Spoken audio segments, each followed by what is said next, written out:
الحمد للہ الذی ذی العزت والعلا والصلاة والسلام علی سید الانبیاء شمس الضحیٰ بدر الدجا نور الہدا منبع الجود والعطا اما بعد اعوذ باللہ من الشیطان الرجیم بسم اللہ الرحمن الرحیم لن تنالوا البر حتی تنفقوا مما تحبون صدق اللہ العظیم و صدق رسولہ النبی الکریم۔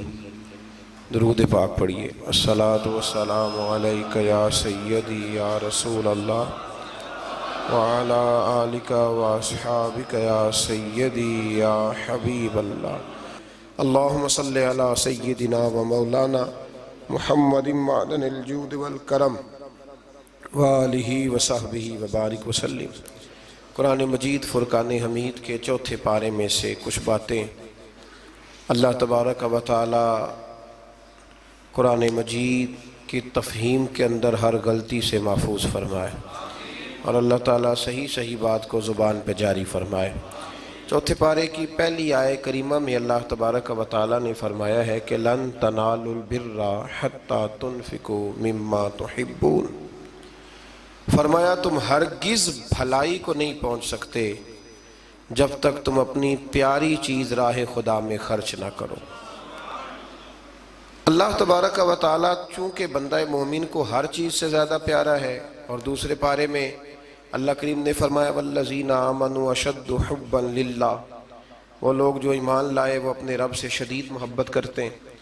تو اللہ تبارک و تعالیٰ نے یہ قانون دیا کہ تم اگر بھلائی کو پانا چاہو، وہ بھلائی جو اللہ کا قرب تمہارے لیے آسان کرے، تو پھر اس کا نسخہ یہ ہے کہ جو تمہاری پیاری چیز ہے، جو محبوب چیز ہے، وہ اپنے محبوب رب کے رستے میں خرچ کر دو۔ ہمارے ہاں جو کہ بہت دفعہ دین کو اس لیے سنا جاتا ہے کہ ہم الحمدللہ ماشاءاللہ، یا اگر عذاب اور سختی کے جملے آئیں گے تو استغفار پڑھ کے گزر جائیں گے۔ صحابہ کرام علیہم رضوان کے ہاں جب کوئی آیہ کریمہ آتی تھی تو پھر اس کا پریکٹیکل ہوتا تھا، پھر اس پر عمل ہوتا تھا۔ جب یہ آیہ کریمہ نازل ہوئی تو حضرت ابو طلحہ رضی اللہ تعالیٰ عنہ بہت زیادہ اللہ نے انہیں نوازا ہوا تھا، جائیدادیں تھیں، مکانات تھے، مال و اسباب تھا۔ ایک ان کا باغ تھا جس پر انہوں نے بڑی محنت فرمائی تھی، بڑی خوبصورتی کے ساتھ اس کو انہوں نے سجایا سنوارا تھا، اور وہ اتنا نصیبوں والا باغ تھا کہ اللہ کے رسول علیہ السلام بھی اسے دیکھنے کے لیے تشریف لے جایا کرتے تھے۔ حضرت ابو طلحہ رضی اللہ تعالیٰ عنہ جب یہ آیہ کریمہ نازل ہوئی تو حضور علیہ السلام کی بارگاہ میں حاضر ہوئے، عرض کی یا رسول اللہ صلی اللہ علیہ وسلم، میں نے اپنی ساری جائیداد کا حساب لگایا ہے، وہ باغ مجھے سب سے زیادہ پیارا ہے، تو یا رسول اللہ میں وہ باغ اللہ کے راستے میں خیرات کرنا چاہتا ہوں، مجھے بڑا ہی پیارا ہے، تو میں وہ دینا چاہتا ہوں، قبول کر لے۔ نبی کریم صلی اللہ علیہ وسلم نے فرمایا تیرا قبول ہو گیا، اب تو اس طرح کر اپنے جو تیرے رشتے کے بھائی ہیں، چچا زاد، ماموں زاد، ان کے اندر تو بانٹ دے، تیری صلہ رحمی بھی ہو جائے گی اور رب کی بارگاہ میں تیری نیکی بھی قبول کر لی جائے گی۔ حضرت زید رضی اللہ تعالیٰ وہ حضور علیہ السلام کی بارگاہ عالی مرتبت میں حاضر ہوئے تو عرض کرنے لگے یا رسول اللہ صلی اللہ علیہ وسلم، یہ گھوڑا مجھے بڑا پیارا ہے، بڑا مجھے محبوب ہے، حضور میں اس کی بڑی خدمت کرتا ہوں، میں نے اسے پالا ہے، اس کا دھیان رکھتا ہوں۔ کچھ جانوروں سے پیار ہو جاتا ہے نا۔ عرض کرنے لگے یا رسول اللہ یہ مجھے بڑا ہی پیارا ہے، بڑا پیارا ہے۔ حضرت زید عرض کرتے ہیں تو یا رسول اللہ یہ قبول کر لیں۔ حضرت زید بن حارثہ نے جب یہ کہا تو حضور نے فرمایا میں نے قبول کر لیا۔ کہا حضور چونکہ رب فرماتا ہے پیاری چیز دو تو یہ مجھے سب سے زیادہ پیارا ہے، تو لہٰذا میں پیش کرتا ہوں، قبول کر لیا جائے۔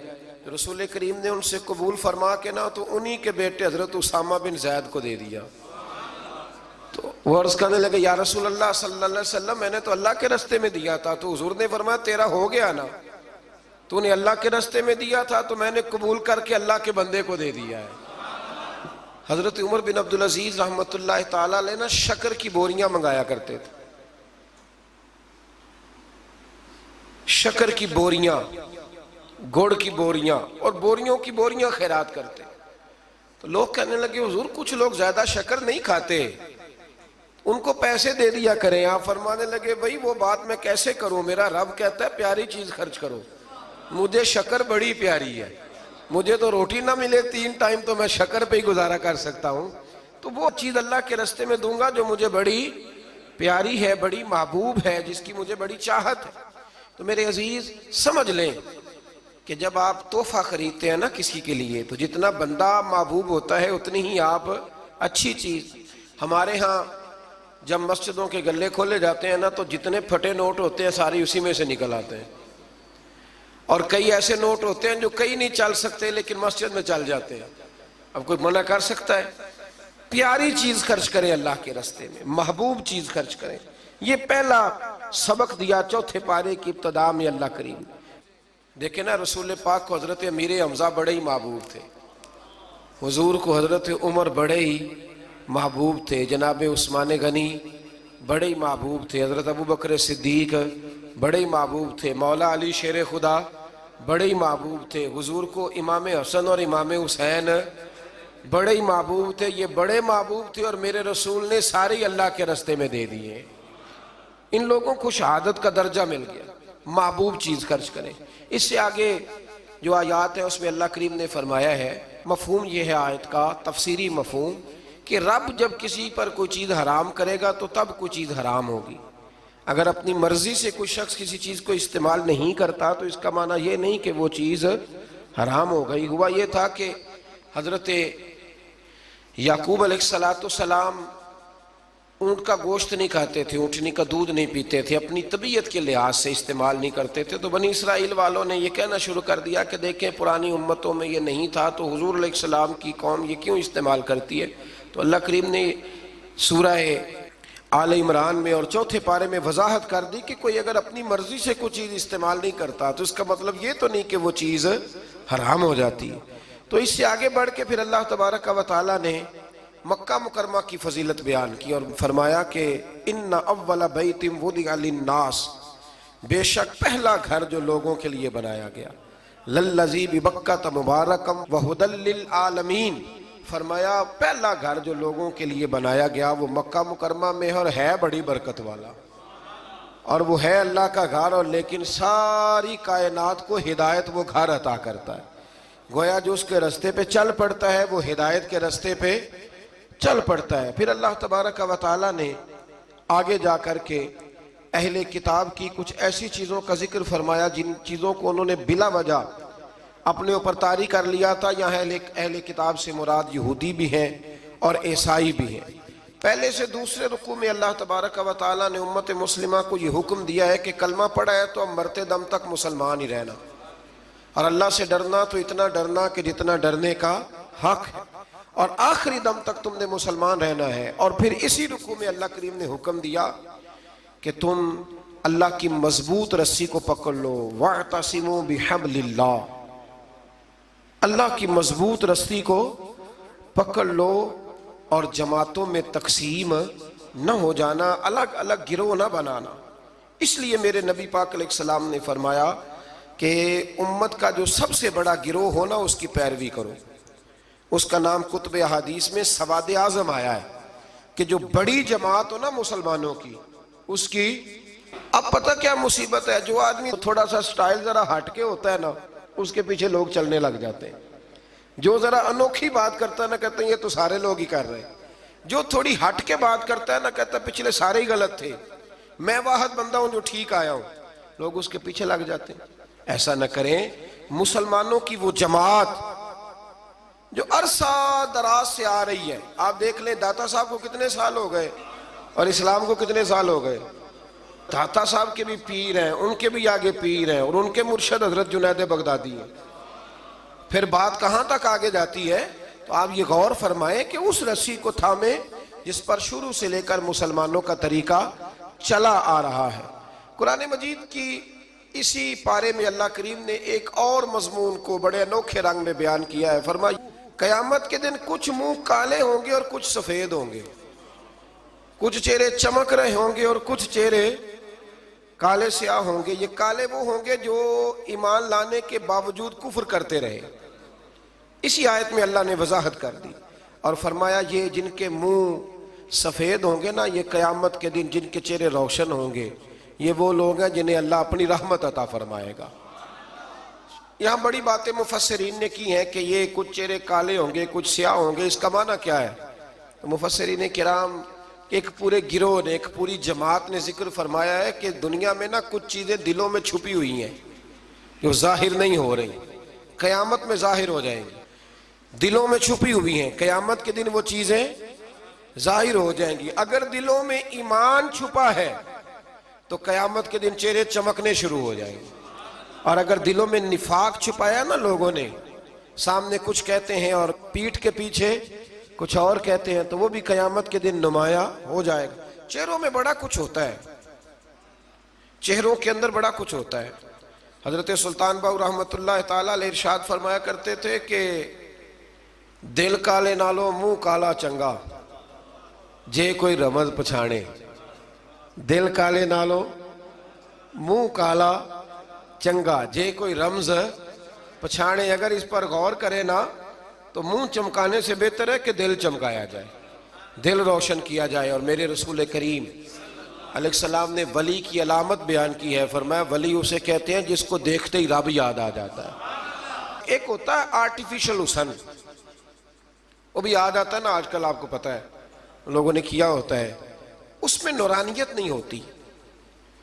میں اکثر کہا کرتا ہوں کہ ریاکاری اصل میں اداکاری ہوتی ہے، تو جب بندہ اداکار ہوتا ہے تو اس میں کوئی حسن نہیں ہوتا۔ جب بندہ اندر سے، اس کی طبیعت معصوم ہوتی ہے نا، اندر سے وہ نفیس ہوتا ہے، وہ اچھی سوچ والا ہوتا ہے، تو وہ جو اندر کی روشنی ہوتی ہے وہ باہر بھی آ جاتی ہے، پھر چہرہ چمکتا ہے، پھر اس میں روشنی آتی۔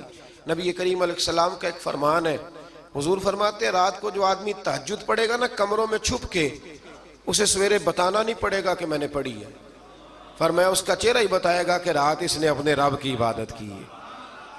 تو چہرے بڑا کچھ بتایا کرتے ہیں۔ تو قیامت میں بھی کچھ چہرے چمکیں گے اور کچھ کالے سیاہ ہوں گے۔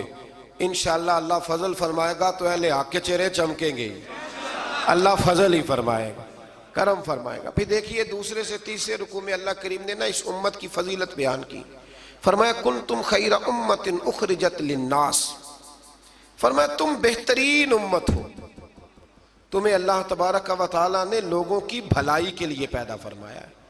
اے رسول کریم کی امت تم ایک بہترین امت ہو۔ دنیا میں سب سے کمزور شخص پتہ کون ہوتا ہے؟ جسے یہ پتہ ہی نہیں ہوتا کہ میرا مقام کیا ہے۔ اگر پتہ چل جائے نا میرا مقام کیا ہے تو جینا آسان ہو جائے۔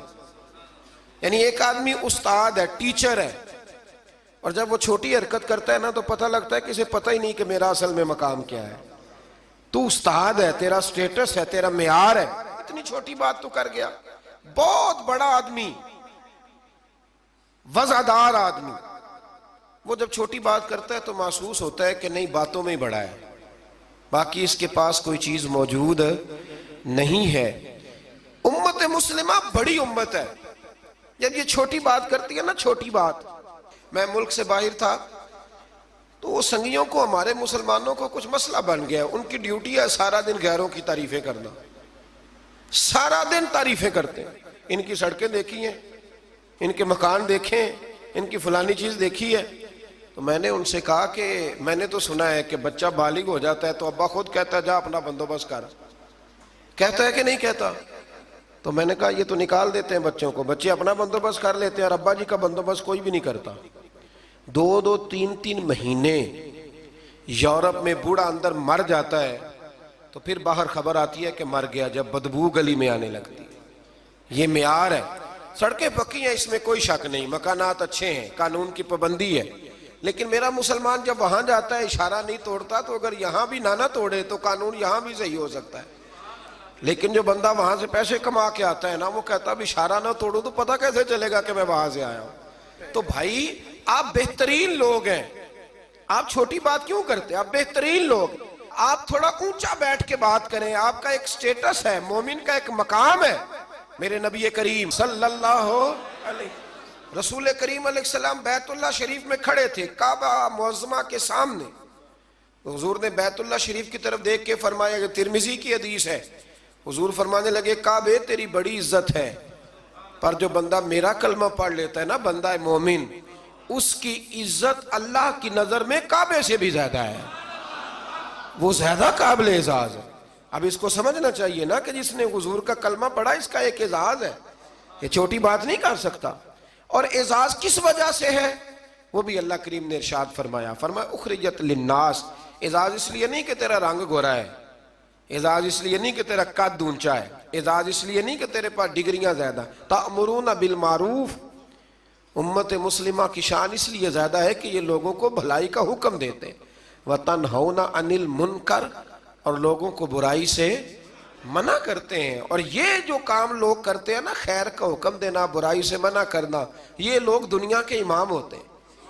اب ہمارے ہاں کیا ہوتا ہے، ایک سازش ہوتی ہے، جن لوگوں کو ہم نے نیکی کا حکم دینا تھا نا، اللہ کی توحید کا پیغام دینا تھا، نبی کریم علیہ السلام کی رسالت کی بات جن لوگوں کو ہم نے کرنی تھی، جب ہمارا لیڈر اسی قوم کو بطور مثال یہاں بیان کرتا ہے، یعنی جس کے لیے حکم تھا کہ ہم اسے کہیں کہ تو کلمہ پڑھ لے، جب اسے ماڈل بنا کے ہمارے سامنے پیش کیا جائے گا کہ وہ بڑا اچھا ہے، تو ہم اسے کیسے کہیں گے کلمہ پڑھ؟ اور پھر اس سے اگلی بات یہ ہے کہ ہم تقریروں سے کلمہ پڑھانا چاہتے ہیں۔ تقریر بڑی مؤثر کام ہے، ضرور ہونی چاہیے، لیکن دنیا میں انقلاب عمل سے آتا ہے، عمل سے۔ صحابہ کرام علیہم رضوان نے بڑی بڑی تقریریں کی، بڑے بڑے جاندار وہ لوگ تھے کہ ایک جملہ کہتے تھے تو دنیا تڑپ اٹھتی تھی، لیکن ان کی تقریروں سے زیادہ اثر ان کے عمل میں تھا۔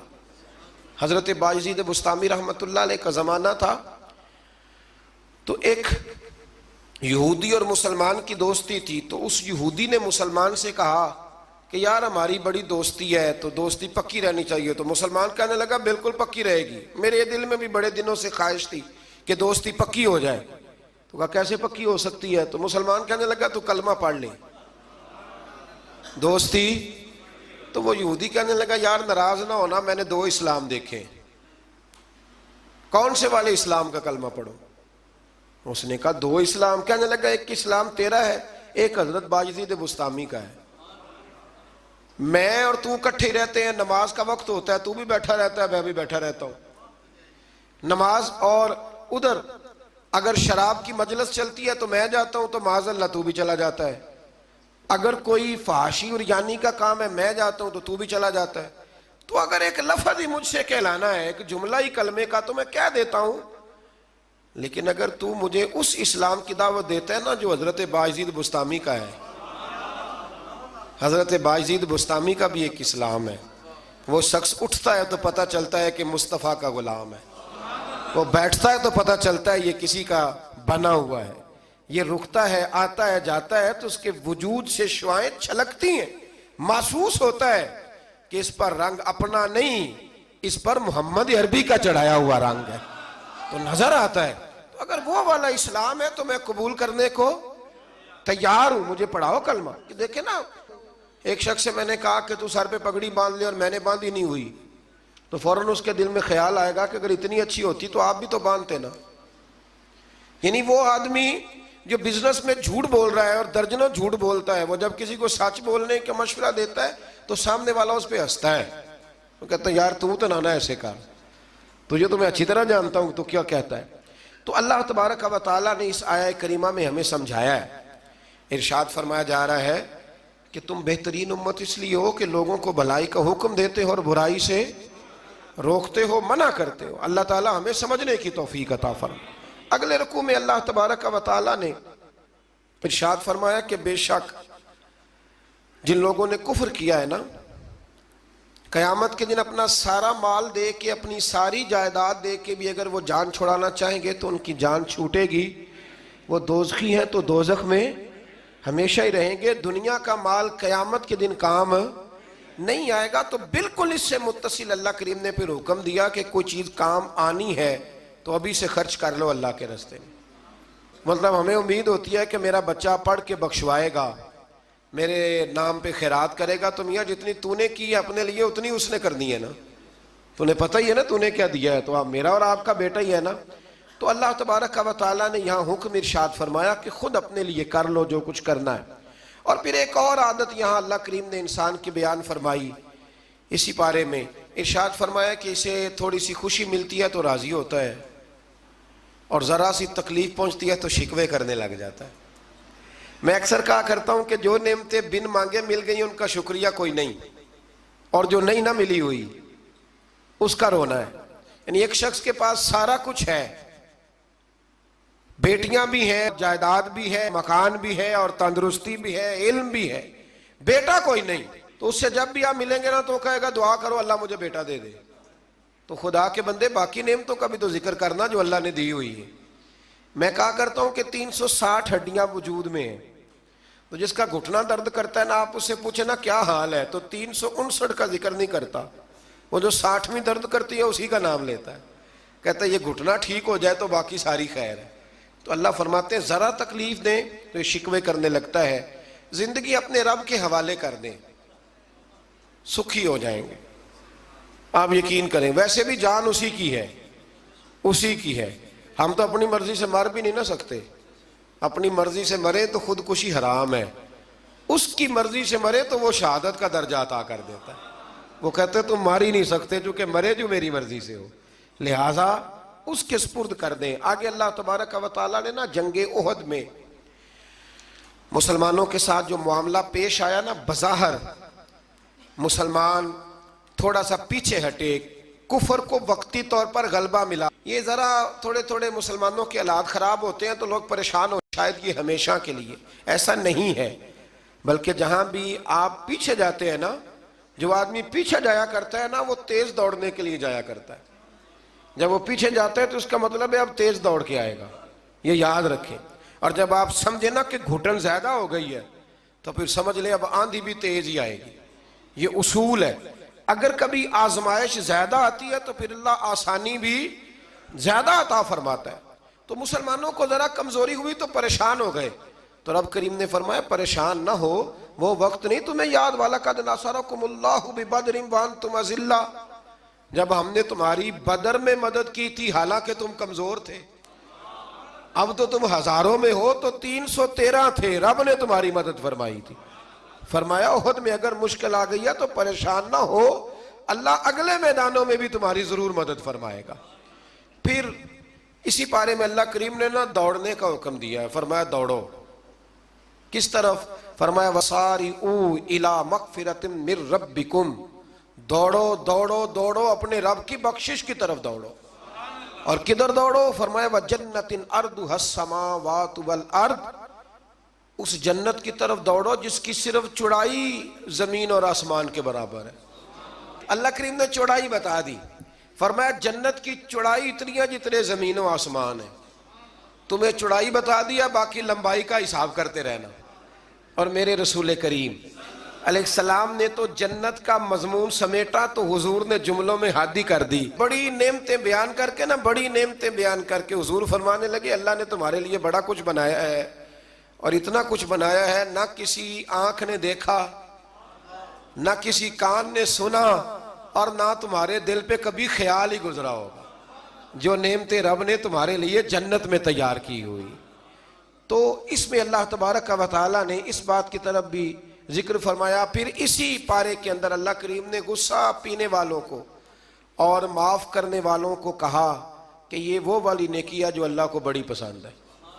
ہمارے زمانے میں غصہ پینے والی عمر آتی کوئی نہیں.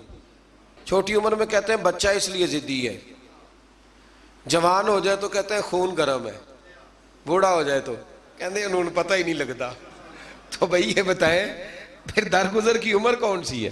بچہ تھا تو ضدی تھا، اور جوان تھا تو خون گرم تھا، بوڑھا ہو گیا تو اب چڑچڑا ہو گیا. تو بھئی معاف کرنے کی عمر کون سی ہے؟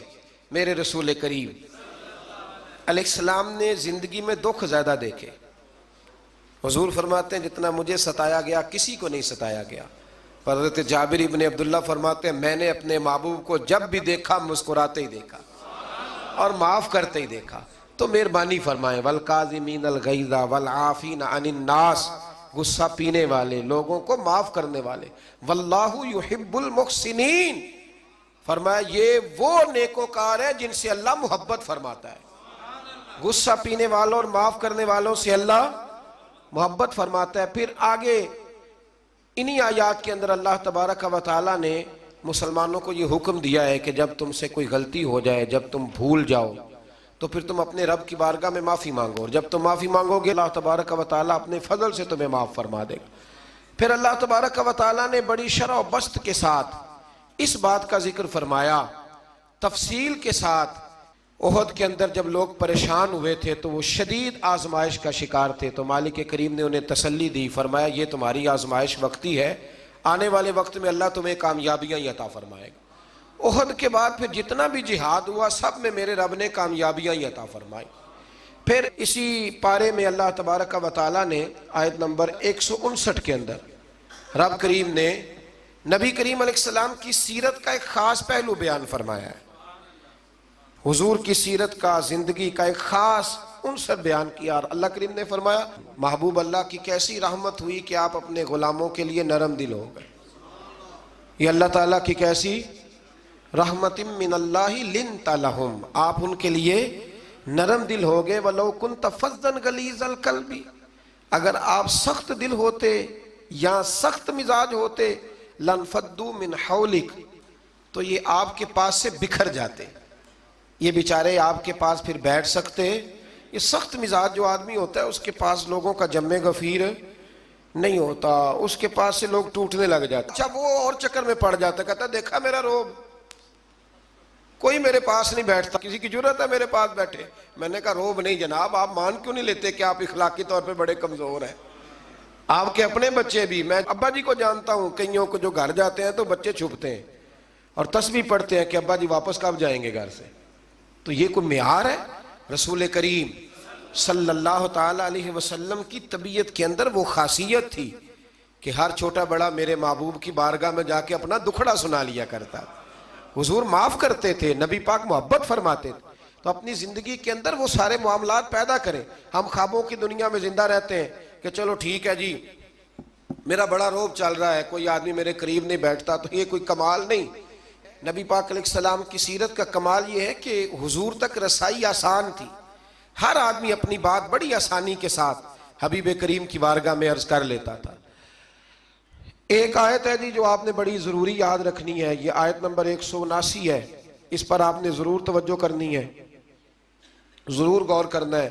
ایک چھوٹا سا مسئلہ لوگ بڑا اس کو الجھا دیتے ہیں، اللہ کریم نے اس آیت کریمہ میں اس کا بھی بیان فرمایا ہے۔ اسی پارے میں سورہ آل عمران میں فرمایا وَمَا كَانَ اللَّهُ لِيُطْلِعَكُمْ عَلَى الْغَيْبِ وَلَكِنَّ اللَّهَ يَجْتَبِي مِن رُّسُلِهِ مَن يَشَاءُ، فرمایا اللہ کی یہ شان نہیں کہ عام لوگوں کو غیب کا علم دے، لیکن اپنے رسولوں میں سے جسے چاہتا ہے اسے چن لیتا ہے۔ عام لوگوں کو اللہ اپنے غیب پر مطلع کرتا، لیکن اپنے رسولوں میں سے جسے چاہتا ہے اسے، یہ ایک سورہ آل عمران ہے، کوئی کسی تفسیر میں آپ نہ جائیں، سادہ ترجمہ کسی کا کیا ہوا پڑھ لیں۔ عام لوگوں کو اللہ غیب پر اطلاع دیتا نہیں، لیکن اپنے رسولوں میں سے جس کو چاہتا ہے اسے چن لیتا ہے۔ حضرت عمر فاروق فرماتے ہیں رسول کریم کے علم پر کچھ منافقین نے اعتراض کیا کہ ہم پیچھے نمازیں پڑھتے ہیں انہیں ہمارا علم نہیں، تو کہتے ہیں نبی کریم منبر پر بیٹھے فجر کے بعد، تو فرمایا پوچھو کیا پوچھنا ہے۔ حضور نے اتنا بیان کیا کہ ظہر کی نماز ہو گئی، پھر زور پڑھ کے حضور دوبارہ منبر پر بیٹھے، اتنا بیان کیا کہ عصر ہو گئی، پھر عصر پڑھ کے حضور منبر پر بیٹھے، اتنی باتیں بیان کی کہ مغرب ہو گئی۔ حضرت عمر کہتے ہیں حضور نے ہمیں اتنی باتیں بتائیں کہ جہنمی جہنم میں چلے گئے، جنتی جنت میں چلے گئے۔ اور حضور پھر بیان کرتے ہے کوئی پوچھنے والا تو پوچھو مجھ سے کیا پوچھنا چاہتے ہو۔ ہمارے استاد تھے، شیخ تھے علامہ تحسین رضا صاحب بریلی شریف میں، انہوں نے ایک قطعہ کہا تھا بڑا شاندار، کہنے لگے علم غیب رسول کے منکر اس حقیقت کو بھول جاتے ہیں، غیب مانا کہ راز ہے لیکن راز اپنوں سے کب چھپاتے ہیں۔ اور اعلیٰ حضرت نے تو قلم توڑ دیے، فرمانے لگے اور کوئی غیب تم سے نہا ہو بھلا جب خدا ہی نہ چھپا رہا، جو سب سے بڑا غیب ہے جب نبی پاک نے اسے ہی دیکھ لیا ہے تو پیچھے کیا رہ گیا۔ تو اس لیے اس آیت کریمہ میں اللہ کریم نے اس مسئلے کو حل فرما دیا۔ ہاں ایک بات ضرور ہے، اس پر ضرور آپ حضرات توجہ کریں کہ اللہ کے انبیاء کی اور نبی کریم علیہ السلام کی بھی کوئی چیز بھی، کوئی طاقت بھی ذاتی نہیں، جو بھی ہے اللہ کا عطا کرتا ہے۔ کوئی چیز بھی ذاتی، علم غیب بھی ذاتی نہیں، اللہ کا دیا ہوا ہے۔ آگے سورہ نساء آ جاتی ہے۔ سورہ نساء کے اندر نا اللہ کریم نے بالکل آغاز میں ارشاد فرمایا کہ یا ایھا الناس اتقوا ربکم الذی خلقکم من نفس واحدہ، اے لوگو اپنے رب سے ڈرو جس نے تمہیں ایک جان سے پیدا فرمایا۔ ایک بہت بڑے پیر صاحب کے صاحبزادے نے نا ایک شخص سے کہا کہ میرا ذرا خیال کرنا، میں فلاں بزرگ کا صاحبزادہ ہوں۔ تو آدمی کہنے لگا تو بھی ذرا خیال کرنا، میں بھی نبی کا صاحبزادہ ہوں۔ اس نے کہا تو کس نبی کا؟ کہنے لگے حضرت آدم علیہ السلام کا۔ تو چپ کر کے کہنے لگا بات تیری ٹھیک ہے، کیونکہ سارے حضرت آدم کی اولاد ہے۔ یہ جو قبائل بنائے جاتے ہیں نا، قبیلے، یہ تعارف کے لیے بنائے جاتے ہیں، صرف تعارف کے لیے کہ پتہ چل جائے اس کا فلاں قبیلے سے تعلق ہے، اس کا۔ اور برادریوں میں بھی جو قبیلے ہوتے تھے وہ ایک برادری کی بھی مختلف شاخیں ہوتی تھیں، مختلف شاخیں۔